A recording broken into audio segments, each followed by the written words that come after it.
El hombre más sabio de África, Credo Mutwa, revela los secretos ocultos de la conquista de América y África, además del surgimiento de la religión católica y masónica. Mysteries in this world that we as thinking human beings must look into. And one of these mysteries is this.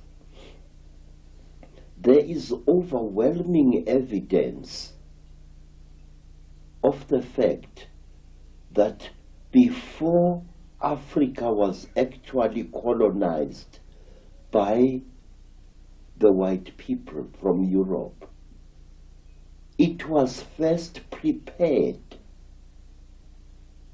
by strange people for this colonization. When the first Portuguese ships started sailing around the Cape of Good Hope, strange beings appeared amongst our people, strange human-like creatures, usually creatures of great height, abnormally tall, human-like beings, some of them with only 1 foot, appeared amongst our people, and they started doing things there which made it easier for the colonialists to invade us and to conquer us. What were they like in terms of their color and skin color?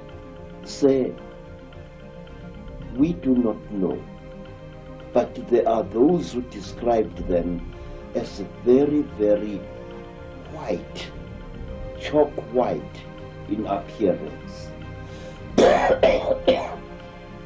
This went on for so often that it became traditional to our people to represent these beings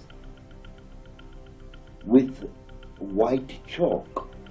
You found masks amongst our mask makers which were smeared entirely in white chalk to represent these creatures. These creatures were usually about 8 feet tall, very, very slender, and they used to wear robes made of the tanned hides of certain type of antelope, usually the intensely black sable antelope. What name did the people give to them? We gave them the name Izilo Zengubo, the beasts of the terrible blanket. These creatures were dressed exactly like Christian monks, with hoods and long robes. In fact, I will draw you a likeness of one of them as it is shown in a rock painting. Now, these creatures used to live in holes in the ground or in underground caverns or in gullies over which a roof of logs and vegetation as well as sods was placed. And it may be of interest to you that Portuguese explorers and Portuguese seamen used to see these one-legged creatures hopping about and sometimes disappearing into the ground as if by magic. And these creatures were called by the Portuguese sailors monopods. They wore a long robe that reached down to their ankles, and they appeared as they moved through the bush as if they only had one leg. Monopods were seen in Africa, and they were also seen in America before America was colonized by the white people. Among the Native Americans? Yes, sir. One of the things that amaze me is that the story of America and the story of Africa was the same. It is said, sir, that these monopods introduced certain knowledge to our people. They actually prepared our people mentally for what was to come. For example, these monopods, these beasts of the terrible blanket, used to wear a cross-like ornament on their chests as a charm, a cross made of either gold or silver. Doesn't it amaze you that when the Native Americans saw the cross painted on the sails of Christopher Columbus's ships, they recognized it as a sacred object? Let me tell you, sir, exactly the same happened in South Africa, where our people were made familiar with the cross long before the white man set foot in Africa. And when our people saw this cross, this time brought by missionaries, they recognized it as a sacred object. In other words, now, I don't know how to put this there, but can you put it for me? Our people were prepared long beforehand to recognize certain Christian symbols and Judaic symbols. And when they saw them in the hands of the colonists later, they saw them for what they were. This is one of the reasons why, Mr. Ike, Africans accepted and protected Christian missionaries, even while fighting a life and death struggle against white colonialism.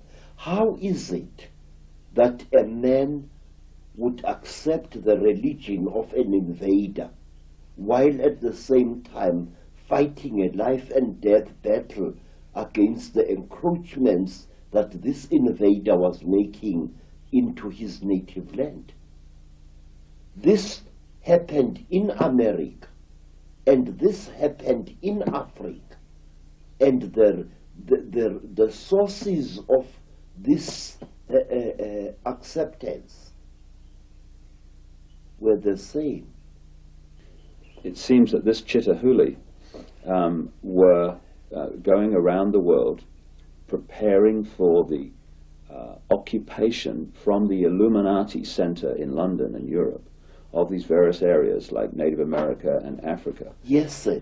The story, you see, a great fraud is being committed in educational circles, in that the educationists in their ivory towers force our young people to look at the colonization of Africa and America as if they were two separate incidents.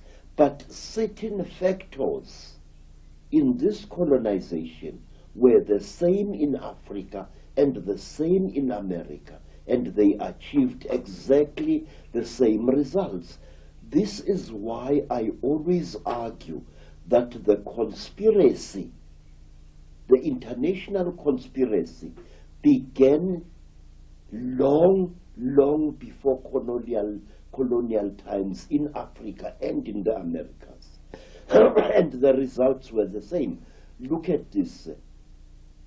Here is the great Zulu king, Shaka. Shaka is a warrior second to none. Shaka is also a prophet second to none. Shaka welcomes white people to his empire of Natal. Shaka allows missionaries to operate freely through his country. And when Shaka dies, before Shaka died, he warned his half-brother, Dinga, that he must under no circumstances attack the white people, and that he must allow missionaries to operate freely amongst the Zulu people. In fact, during the reign of King Dinga, Shaka's half-brother, two missionaries, Reverend Halstead and Reverend Owen, had a mission station within sight of King Dinga's great village. But wait, sir, let me point out one thing. These missionaries were converting our people to Christianity, and they often went out of their way to criticize and undermine the king's authority in the eyes of their converts. In other words, we have an amazing phenomena here where a great king is being undermined by the very people he has allowed to preach freely in his country. Why? Not a single South African scholar has ever asked himself why. Why were our people so seemingly stupid as to allow a foreign religion into their country?